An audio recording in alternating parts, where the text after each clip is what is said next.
Over my career, I've done a lot of interviews with some well-known people and some people no one's heard about before. I thought it might be fun to drag some of them out of the archives and share them here on YouTube.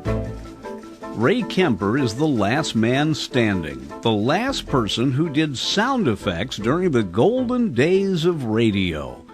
I asked him about his childhood and the things that maybe made him be so motivated to become such a success. I grew up right during the Depression times, at any rate.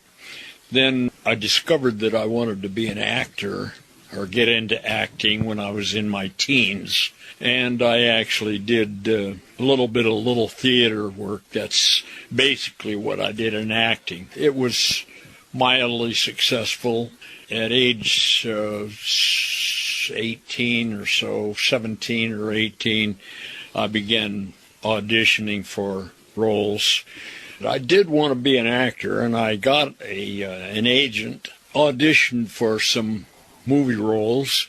As a matter of fact, strangely enough, Farley Granger and I auditioned for a few of the same parts. Wow. At any rate, about age 18, I was making some progress in that respect. Anytime I would do an audition, if they found out that I was 1A in the draft. Yeah, we should define that. That means you could be called up just about any time, exactly. Which is not good for an actor starting what might be a long run in a play. That's correct. Yeah. And then the studios would say, well, we can't give you any job because you'll be gone the next week, So at any rate, there was the draft on then, and I turned 18 just about when Pearl Harbor was hit. And I graduated from high school 1 month after that. I did not go into the Army until 1 year later, a couple of weeks after I graduated from high school. I was fortunate enough to get a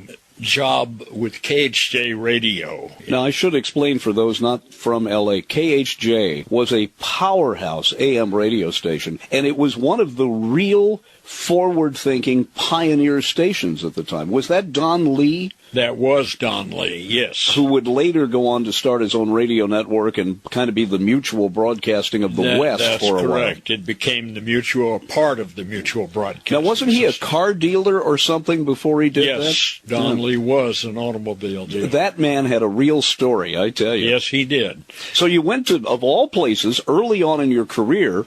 I mean, there are people who waited 30 years to get to KHJ, but you got a job there. Well, yeah, but it was just I wasn't a page. I was working in the mail department. You were a gopher. That's more or less, but I worked in the mail department. I was very, very lucky because a couple of weeks after I started to work at KHJ, they held auditions for an announcing position that was open, and so I applied for that. I took an audition, and fortunately the man who auditioned me was deaf, so I got the job. And it was really kind of funny. They put me on the midnight to 7 or 8 a.m. shift announcing one of the first FM stations in the West. It was, and my big job was to play a lot of music on 16-inch platters. Yes. A lot of Charlie Spivak music.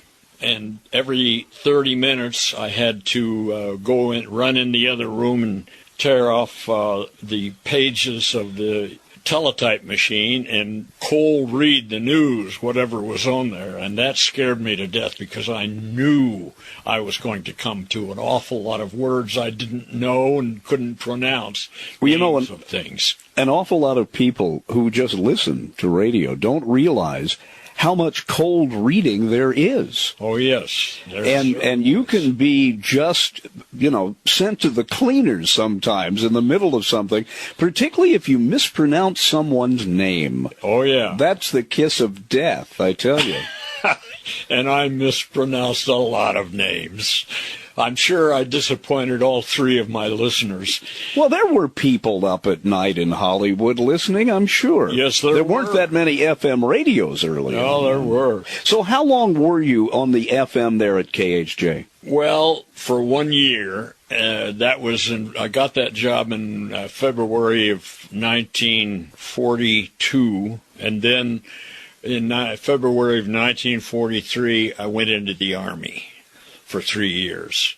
So that's how long that lasted. Ray, where did you serve? Oh, that's a terrible, boring story. I was in a lot of different outfits, including Air Cadets. Primarily, I went in, first of all, into an outfit called the 390th AAAAW, that stands for Anti-Aircraft Artillery Automatic Weapons. And that sounds like a blast. Yeah, I trained. It was a half-track outfit. Twin 50s and a 37 caliber cannon mounted on the back of a half-track. Anyhow, I went through all the training with them, and then before, just the day or so before we were to leave, they came around and they decided they had to have engineers. So they picked me and another one or two guys from the outfit and sent us to college, and the outfit went overseas without me. That's a shame.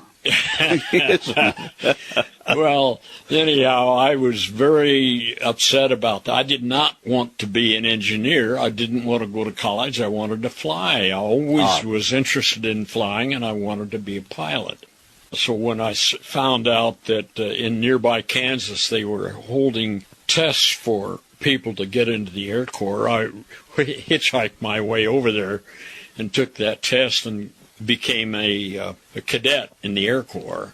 First of all, sent me to Leavenworth, Kansas. I'm boring everybody to death with No, go ahead. But Leavenworth, Kansas, that was just a transition station, and then they sent me to Biloxi, Mississippi. I think you remember the great story that Neil Simon wrote about Biloxi Blues. Yes. Anyhow, I was there for a while, and then they sent me down to Foster Field, Texas, which is right near the Gulf. It's right outside of Victoria, Texas, and that's where I was supposed to start my training in cadets. Before I ever started studying or anything, they came around and they said anybody who has formerly been in the ground forces, we're closing you down. You got to go back to the ground forces. And I happened to be one of those, as I told you.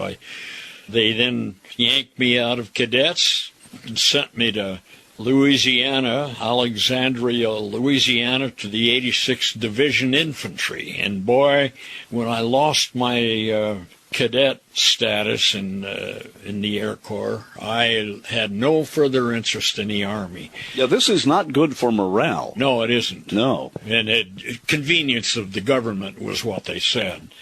Anyhow, I went through more advanced training with the 86th Division, and to really make a boring story more so, commanding officer looked at my record one day, called me in, and he said, "You've been in the Army for 2 years, and you've never had a furlough." And I said, "That's right."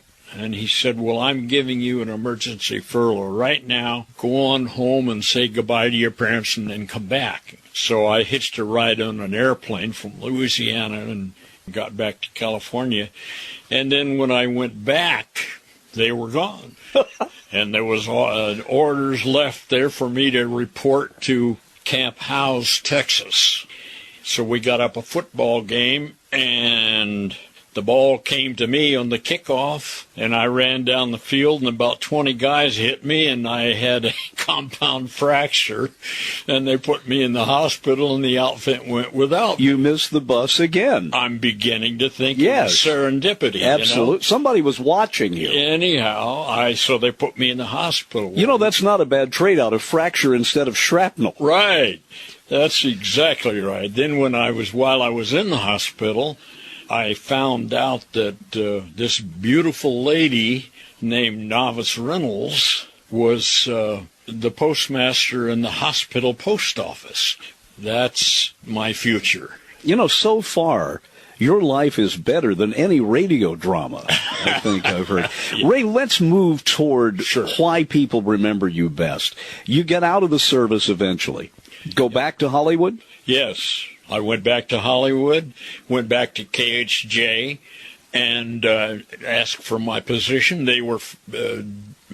They had to give me a job because I'd worked for them a year before. And you'd been in the military, and there were those rules. In the military, yes. So I said, can I get my job back? And they said, oh, gosh, the station manager I talked to, and he said, we'll give you your job back, but I'll have to release, the guy's name was Andy, and he was a great announcer, never went into the Army because he wore Coke bottle glasses. But I said, oh, gosh, isn't there something you can do? I would hate you to have to fire somebody to give me that. He said, well, the only thing that's open that I can put you into is sound effects. And I said, I don't know anything about sound effects. And he said, well, I said, I'll take it. How much will I make? And he said, you'll get $354 a month. Well, as a corporal in the Army, I was making $67 a month. So it felt like all of a sudden I was a millionaire. Yeah, absolutely, yes. So that's where I started on sound effects, and that's where I met Tom Hanley and Bill James were already there working in sound effects. Tommy was a veteran by that time also, and Bill had never been in the Army, but that's where I met them and other sound men, and that's where I learned the business of sound effects. That was 1946. We are recording this interview on a little device that's not much bigger than a squashed pack of cigarettes. It's digital quality. It weighs about 3 ounces. Things are played off computer now. I don't think a lot of young people understand that. First of all, they don't know there was anything before television, but that during those golden days of radio, it was live. That's right. Because it was not the reason you could record a record as you did it. You used what's called a lathe cutter, which actually, for want of a better word, scratched the groove in the record.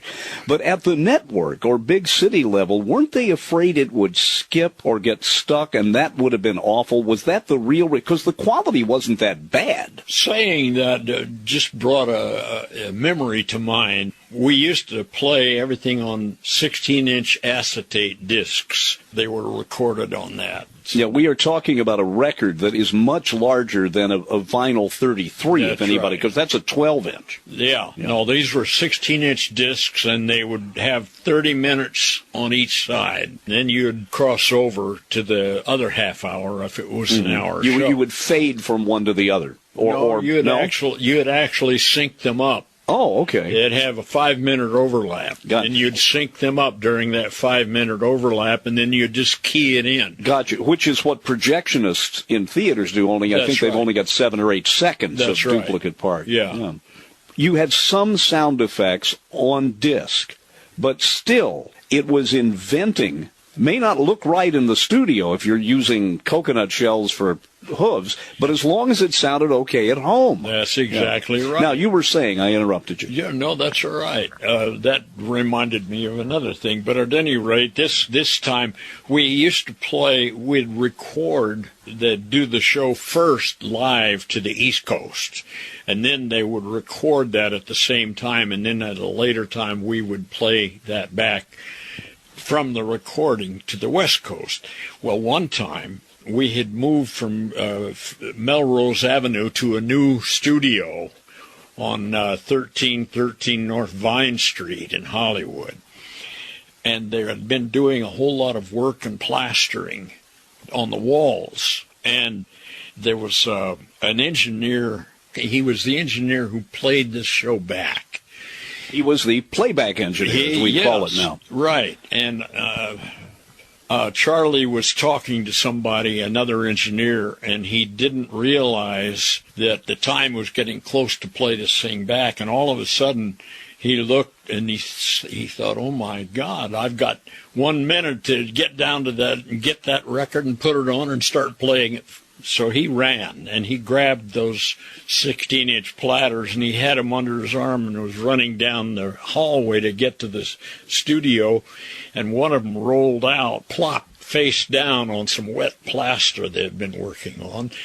he picked it up and ran into the studio and slapped it on the rope and just got it on in time to not be late. And then he noticed a glob of plaster going around and around and around, and the needle getting closer and closer to that glob of plaster. And I have to tell you, Charlie kept seeing that plaster getting closer and closer to the needle. He didn't know what to do. But when it finally got there, he would pick the head up and with the needle and set it down again, just past the plaster. And of course, he never got in the right groove. So there was a lot of repetition and skipped places there. And that was just a funny little story with that guy. Ray, let me ask you about some of the shows you worked on, because several of your shows starred actors I would have loved to have interviewed. One of the first things you did was with Jack Webb, and that was Johnny Madero, Pier 23. Yes. Webb did 3 shows before Dragnet, almost as if he was trying to find himself. The Johnny Madero show, and then where he played the Lion's Eye in Jeff Regan Detective, and the show in San Francisco that Jack Webb did, Pat Novak for Hire. Yeah. Which is interesting for its sound effects, but also George Fenneman, who would later be with Hal Gibney, one of the 2 announcers on Dragnet, was already working with Webb at that time. So it was an interesting marriage there. Yeah, you bet. But it was interesting that Webb, who had become a real West Coast phenomenon, who did a comedy show in San Francisco, I understand, before coming to L.A., that before he got the reputation to allow him to produce and do Dragnet, he was in these 3 shows, and none of them was wonderful. They were okay, but you hear those old shows and you think, boy, I hope he gets to Dragnet pretty soon. Let me tell you, he was developing that in this Pier 23. I really believe that's where he developed the Dragnet character, because I remember him as portraying that much the same way as he did in Dragnet, you know. The other starring actor was Bob Bailey. Yeah, he was a nice man. Let George do it for many, many years before becoming the quintessential Johnny Dollar. Would have loved to have just had lunch with him sometime. He was a very nice man. He really was. And speaking of having lunch with somebody, it reminds me, Raymond Burr did a show called Fort Laramie. Yes. And I did the sound effects on that. Which was from the Gunsmoke stable. It was, in a way, wasn't it? Yeah, Norman McDonald. Norman McDonald. He wasn't a child of Gunsmoke, but he was the driving force behind both. That's correct. And I know that there was a camaraderie in radio between the cast and crew that you just didn't get in television. And we all loved it, you know, now. So we were all really quite friendly. And I know one day I went across the street to have lunch, and I was had been working on Fort Laramie, and Raymond Burr was there having lunch, and he said, "Hey, come on over." So I went over and sat down with him, and I was a skinny kid in those days, and I could eat anything, and Raymond Burr always fought weight. So I sat there, and I ordered a great big hamburger and snarfed that, and Raymond Burr was just eating very carefully, and I just ate that, and then I ordered a great big hot fudge sundae for dessert. Oh, no. And Raymond looked at me. I polished that off, and he kept looking at me through the whole time, and finally he said, "If I had eaten what you just ate, I would have gained 10 pounds by the time I got to the door."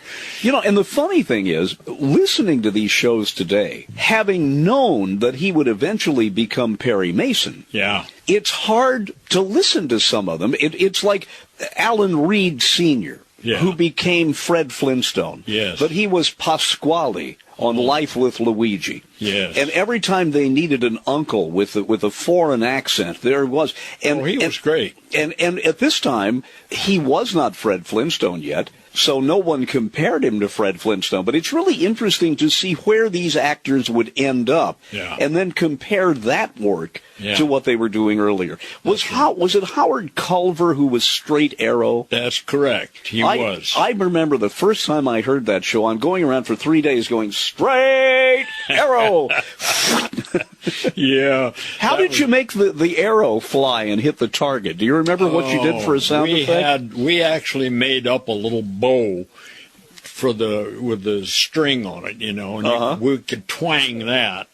And then we had a piece of wood or swish past the microphone. It was all a matter of timing. Right. One of us would do twang and the other guy would do the swish.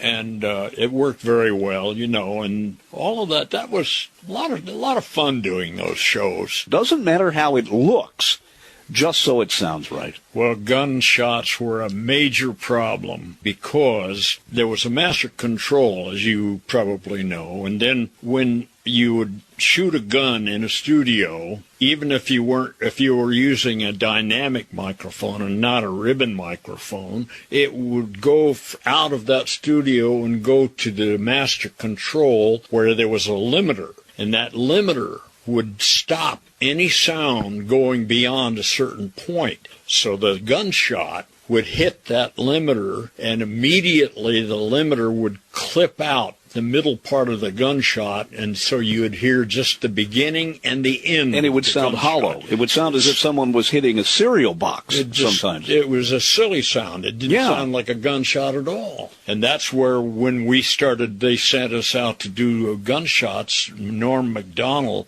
the producer and director of radio's Gunsmoke, said, we've got to do something about these gunshots. And so Tom Hanley and I went out to Bouquet Canyon, or as the locals called it, Bouquet Canyon, and with all kinds of guns with live ammunition and blanks, and tried all of that. We went back to the studio, and it didn't sound good. It just sounded terrible. There was no reverberation that you associate with gunshots. We finally wound up going up to Bill Conrad's home in the Laurel Canyon area of the Hollywood Hills. He had a beautiful home there on 5 acres, and behind his home was what created a perfect amphitheater for sound, the audio. I took one listen to it, and I thought, this is great. So Tommy and I were there with our guns, and Bill met us out there, and we called the police department and told them we were going to shoot a bunch of guns. Was that okay? And they said, just go around to the neighborhood and tell people what you're going to do, and that's fine. So we did. Then we went back to Bill's place, and we started shooting these guns. Well, we had big guns, 45s, 38s, 22s. I even had a shotgun. And we recorded all of those and went back to the studio and made tapes of all of the gunshots, and they were perfect. Now, were they mastered on recording tape? You didn't take what was called a lathe cutter. Mastered on... Because Gunsmoke came along late enough. Yeah. If you get a good quality Gunsmoke, it sounds live. Well, that's right. Our shots became the standard of the industry. I remember one Gunsmoke where a person is shot from a great distance with a Sharps rifle, which apparently revolutionized long-range accuracy. That's correct. I remember it was a wonderful copy of Gunsmoke. It was almost stereo. You could hear it whine past, and I thought, what a wonderful sound effect of that Sharps rifle. Yeah. Because you had to have that sense of depth, of distance, and it worked very well. Well, some of the sound effects that we had to come up with, or any sound effects man had to come up with, were very challenging, and it was really interesting. If you listen particularly to Gunsmoke, you will hear Matt talking to Miss Kitty, and maybe Doc or Chester inside the tavern, and you'll hear the rinky-tink of the piano. Yeah. You'll hear the other people talking, the clinking of glasses. Then you'll hear Matt walk. You hear his spurs, his footsteps. You hear the swinging door open. Suddenly you hear a horse and buggy outside, people talking there, and a dog in the distance. Yeah. This must have been maddening to put that together. Oh, it was kind of fun. I have to tell you that doing Gunsmoke was a joy. one of my favorite all-time shows to do. I worked it from 1952 until 1958 when I quit doing sound effects. But it was a lot of fun. There was great camaraderie, and it was the things we pulled on each other were just pitiful. Ray Kemper, we mentioned William Conrad there, who, of course, would go on to be in Jake and the Fat Man and Cannon, and he was the very funny narrator on Rocky and Bullwinkle. It was an odd assignment for him. There were 3 other cast members. On radio, Georgia Ellis played Kitty. That's right. And she more or less slowly went into retirement after the show went off the air, didn't she? I didn't hear her very much. I believe that's correct. I don't remember Georgia doing much beyond that. I think she and Tony Ellis were married at a time, but I believe they divorced. And then the other 2 guys who kept showing up together in other shows, both of whom I would have loved to have talked to at length. I met Parley Bear, who played Chester, at one of the Pacific Pioneer Broadcasters meetings, but he was already in a wheelchair and had had a stroke, and I really wish I hadn't seen him. Parley Bear never sounded as if he was acting. Grew up in a circus family in Utah. That's right. And when you look at him later as, say, Mayor Stoner on Mayberry, and listen to that wise, wonderful, not too well-educated sidekick of Matt Dillon who calls the railroad the Santa Fe, you just fall in love with Chester Wesley Proudfoot. I mean, let me tell you, he developed that character so perfectly, and he was the most natural actor I've ever known. He was just a marvelous person. I really loved Parley Bear. I'll tell you a little story. On a Gunsmoke show one time, Chester was supposed to come running in from the distance on a horse, galloping in and go and stop pull up and see when he gets to Matt and jump off the horse. Well, I was doing Chester's horse at that particular time, and I started that horse way off, and Chester Parley was way off microphone, and I started galloping in as he started coming in to the mic. And when we got to the microphone, I just went right on past the microphone and kept on going. Chester said, "Whoa," and this horse just kept galloping right on past the thing, fading away, and without batting an eye, Parley backed off the microphone and said, "I said, whoa, you gall dang crowbait, whoa." Amazing. Well, you know, his middle name on the show, apparently he ad-libbed that one day. He did. Chester Proudfoot, and he had to, I don't know what the occasion was, but he said Wesley as his middle name. Yeah, Matt Dillon, Bill Conrad constantly asked him every week on the show, "What's your last name, Chester? What's your last name? You've never told me."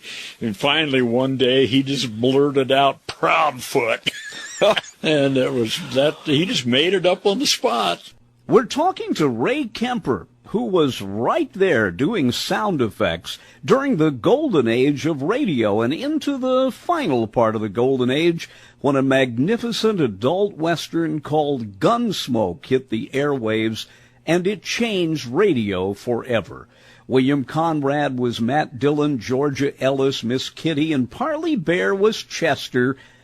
And then there was Doc, played by the incredibly wonderful Howard McNear. Such a marvelous actor and such a funny man. If you knew him away from the microphone, he was just so funny. The funniest thing I ever heard that he said, and I'll have to clean it up, was during a rehearsal for Lux Radio Theater, he went to use the restroom, and Lux Radio Theater ran for 20 years with every Hollywood star on it, and McNear came out and said, "Do you know how many famous rear ends have sat in that room over the years?" But and John Meston wrote almost all the episodes, and there were several episodes where he actually let Chester or a Doc play a crucial part and star in it, and there were a couple in which Conrad didn't appear. I don't know whether that was because of illness or vacation or what. That's correct. Tom Hanley wrote half a dozen of the Gunsmokes. John Meston, of course, wrote most of them. I wrote a few, but Tommy wrote quite a few, and he wrote some funny ones, but Meston was the writer and the creator. He and Norm Macdonald created the show, and it was, I thought, a marvelous program. Gunsmoke revolutionized the concept of the Western. It did. Now, there were some juvenile shows that had a lot of texture. The Lone Ranger evolved into a show that both adults and children could like. Sergeant Preston of the Yukon was a very adult, juvenile show. But Gunsmoke was different. It was. And I think Gunsmoke is the grandfather of so much that happened, particularly in the early days of television, where at one time there were 17 Westerns on the air. That's right. It was, the radio show was on for 9 years, as I recall. And it started, I believe, the first part of 1952. It might have been March or April of 52, I can't remember exactly, and ran for 9 years. And I thought it was a marvelous show. Did the cast assume that when the show went to television, it would go with it? I don't want to read too much into it, but it was probably because they didn't think that a rather portly William Conrad would look good on a horse. But the cast must have been devastated. For those who don't know, they said, we're taking the show to television. You're all fired. New cast. Well, that was a real, very big hurt for those people, you know. I mean, here they created all these characters. Bill Conrad created Matt Dillon. Parley Bear created Chester. Doc, Howard McNair created Doc, and Georgia Ellis created Kitty. And it was really hurtful to hear from them. I know Norm Macdonald tried his best to get them all to go with the show to television, but you realize, of course, Bill Conrad had a weight problem, but at that time, he went on a diet and he trimmed down to about 165 pounds when he was being considered to go over and do the television show. Must have looked very impressive at that weight, very commanding. Yes, remind me to show you a magazine I've got showing Bill Conrad at that time. And at any rate, he was very hurt by that, and Norm tried his best, but powers that be at CBS said, no, we've got this other guy and we want him to do the show. Well, the other guy, of course, was James Arness, and he went on for 22 years doing Gunsmoke television, and he did a marvelous job. But they're two different shows. Yes, you have to look at that nearly decade-long run on radio, and I can listen to those at night and close my eyes, and I can see Dodge City. Those characters felt like comfortable shoes after a while. That's true. That's absolutely true.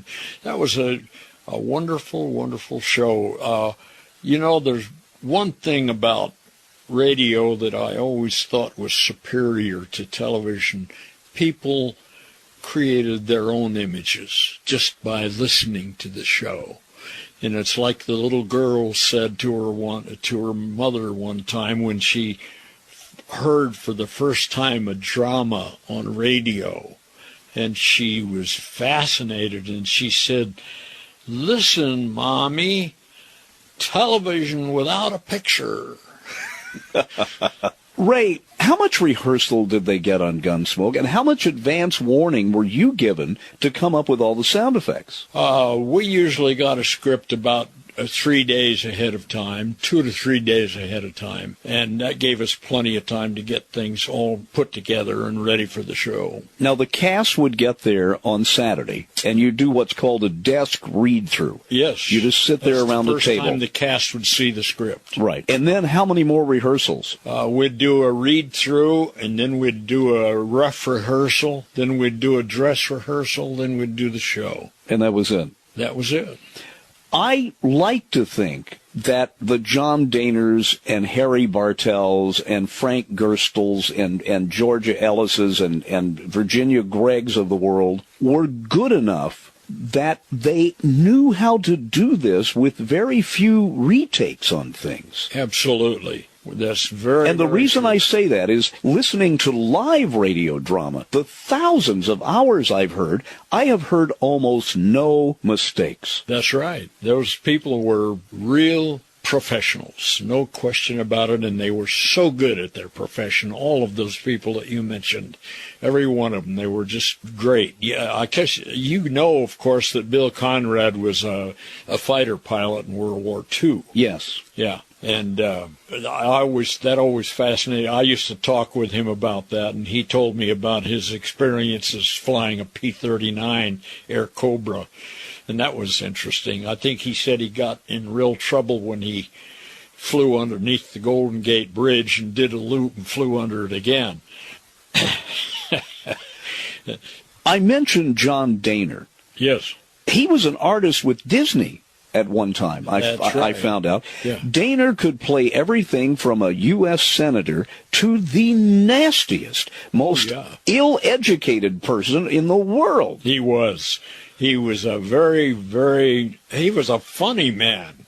You should have seen, he used to do a boiling oatmeal bit that was just hysterical. It'd start with boiling water. All of this was vocal.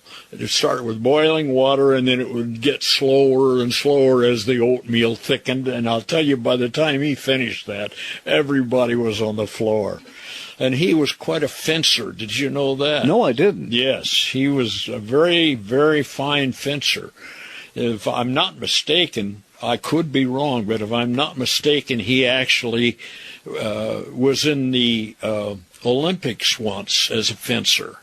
Ray Kemper, you've really shed some light on Gunsmoke, which is my second favorite show after yours truly, Johnny Dollar, and we were able to talk about Bob Bailey. Yeah. You work with Bing Crosby and Rosemary Clooney. Oh, Tell yeah. us about that. That was after I stopped doing sound effects. They wanted me to record and edit the Bing Crosby, Rosemary Clooney show. They did a show together on radio. And, of course, I never, strangely enough, never physically met Bing or Rosemary, but I feel like I knew them because I knew everything that they did musically. Right, and you were the conduit between their performance and the audience. If Yes. it weren't for you sweetening it up, the show wouldn't have happened. That's true. I edited their show, and it was a lot of fun to do that. Murdo McKenzie was the director on that. One other show on your bio is kind of hard to talk about today because it seems kind of racist. You probably know where I'm going, but yet it was so lovingly done, and that was Amos and Andy.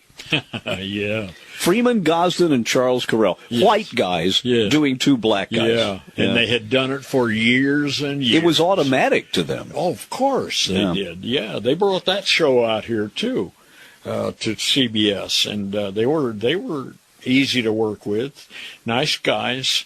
I only did a couple of those, but it was fun to do that. And of course, racism never reared its ugly head in those days, you know. That was just not even considered. No, and they weren't doing it to were be not. derogatory. They were not putting anybody down. It was just characters that were alive, and everybody loved them. To me, it was no different than Jackie Gleason playing this blustery Brooklynite Of course bus not. driver. Just That's a different right. kind of person. Yeah, that was funny, too. Back to John Dahner, Have Gun Will Travel. Yeah. Which I think is the only radio show born of television. All the other shows went the other way, but there were a lot of cities in the 60s that still didn't have a TV station. No, John did a good job in that. And it was a phenomenal thing. And then Ben Wright, Yeah. who played Hey Boy, the Chinese kid, and a lot of people will say, well, that's politically incorrect. Listen, if you realize the nice relationship between Paladin and Hey Boy, there was nothing racist about that at all. Not in the least. And there was one great episode, where Hey Boy's brother is killed working on the railroad. and John Daner, Paladin, goes to find out what happened. Yeah. And the music wasn't the theme by Bernard Herrmann, I think? That's the other thing at CBS. You had Jerry Goldsmith, who would go on to write incredible movie themes, and Bernard Herrmann, particularly when Wells was doing things, and Alexander Courage, and Lucien Morawick, and all the Amerigo Marino, all these people working at CBS. When you think of drama, you don't think of NBC. That's right. You don't think of ABC or Mutual up front. You think of CBS and quality. That's right, because it was known as the quality network in those days. For many years, it was number one in the business. And I had some great years with CBS. I enjoyed their company very much. There were two great shows on CBS, Suspense and Escape, which allowed sometimes actors to play against their own type. There's Jim and Marion Jordan, who were Fibber McGee and Molly, played in a suspense drama one time. I didn't remember called that. Backseat Driver, in which they're carjacked. And a lot of people, I think, really enjoyed that. Now, there is one announcer who played everybody, whom I did get to spend time with, and we became fairly good friends, was Paul Frees, who would go on to be the Pillsbury Doughboy, among other things. But Paul's voice is everywhere. Oh, yeah. He was great. He had a marvelous voice. Very flexible. Yes. Yeah. And Jay Novello, He was great, too. All of those old-timers, I loved them all. They were wonderful people. As we wrap up here, was there one particular show other than Gunsmoke that if you could wave a magic wand and spend a day with those people again, what would that show be? Jack Benny. Really? Yeah. Yeah. Marvelous man.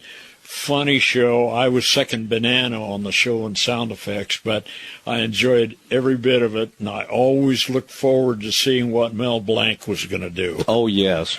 You know, you watch those shows, and they had an audience, of course. The audience knew what Mel Blanc looked like. Yeah. The audience knew what Frank Nelson, who would say, yes, of course. And you could hear a little titter in the audience when one of those actors would walk up to the microphone, because they knew what was coming. That's right. You know? But you're right, with Mel Blanc, you never knew what character he was going to play. And he always was the Maxwell automobile. Yeah. He started the car with that terrible spewing and spitting that he did. It was very funny. And then, of course, it would turn over and we'd segue into the recorded. Well, you know, I have a close tie to the Jack Benny Show. Do you? My name is Dennis Daly. Daly. And when my mother was pregnant with me, she said, if it's a boy, we'll name him Dennis after Dennis Day. And if I had been a girl, I would have been Doris for Doris Day. There you are. I also heard that Benny, who played this Scrooge, and every week he would tell the writers, no cheap jokes, and they would end up having 5 or 6 in the show, that he would anonymously give money to people whose houses had burned that he'd read in the newspaper. He was one of the most generous people in the world. And I did that show until it went off radio, that is, as the second sound man. And I didn't think that Jack, I didn't think he ever knew who I was. I did look over once in a while at Gene Twomley, who was the number one sound man. Who Stan Freberg has used a lot in later years. Later years, yes. Yeah. But I didn't think Jack ever knew who I was. And we cut to, he was always up on cloud 9 somewhere. But at any rate, we cut to a few years later, and I was walking down the hall at Television City in Hollywood, and Jack Benny was coming toward me, and he saw me, and he greeted me like a lost friend. And I thought, well, for goodness sakes, he did know who I was. Wow. He had always been thinking about his show. That's what it was, and that's why he was reticent. I'm going to give you a theme for one show to wrap things up, and you'll probably laugh when I start this. Let me see if I can get through it.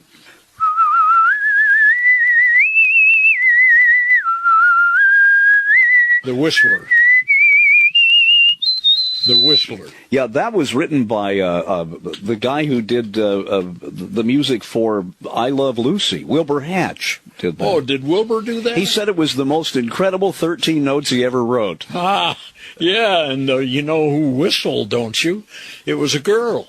Really? Yes. Live, wasn't it? It wasn't from a recording. No. We did. I did sound effects on that show when it came out to the West here. Mm-hmm. And there was a girl who came in every single week, and all she did was the whistle for the Whistler, the opening and the closing. Did she ever choke doing Never. it? Yeah. No. She had a perfect whistle and perfect pitch. Mm. And she got that just right on the money each time. Of course, that's what she was paid for. Right. Speaking of money, were those actors who appeared weekly as stars paid very much? I get the impression that particularly when television started taking over and they were doing radio sustaining, which meant no sponsor, that these people were major stars. Yeah. And we're not making a ton of money. No, they weren't. There was, of course, a union, the Actors Guild, AFRA. So they had basic fees that they had to be paid, which was not too bad. But related to today's money, it was peanuts. What people get today for television shows and acting parts are ridiculous. $1 million a show. Yeah. Yeah, it is ridiculous. Yeah. Ray Kemper, thank you very much. You were right there with Tom Hanley and Bill James, but I must ask you one thing. Did you know the guy at NBC who did Fibber McGee's Closet? No, I did not. I always thought the fear would be that I know they had to stack this stuff up. Yeah. What if it fell down early? I don't think it ever happened. A lot of the stuff was not stacked up. I'm quite sure of that, being in sound effects. They would have shoved it off a shelf? No. No? They would. Usually, I'm quite sure they'd have things kind of stacked on the floor, and then you would be amazed how you can throw those things around and tumble them, and it sounds like your mind tells you it's coming down out of a closet. Right. Theater of the mind. Yes, Theater of the Mind is correct. And that's kind of reminiscent of Jack Benny's his safe, the big the vault in the basement. Yes. Yeah, all the chains and everything, and that was funny to do. The audience always watched us and laughed when they saw all the chains that we had going in the wheels and all that.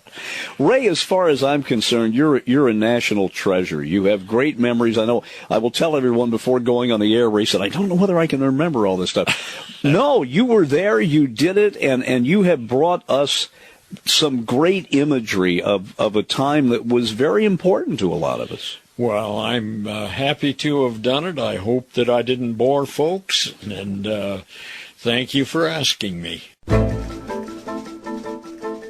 Hope you enjoyed that. Thanks for going back into the archives with me. I'm Dennis Daly. See you next time, right here on YouTube.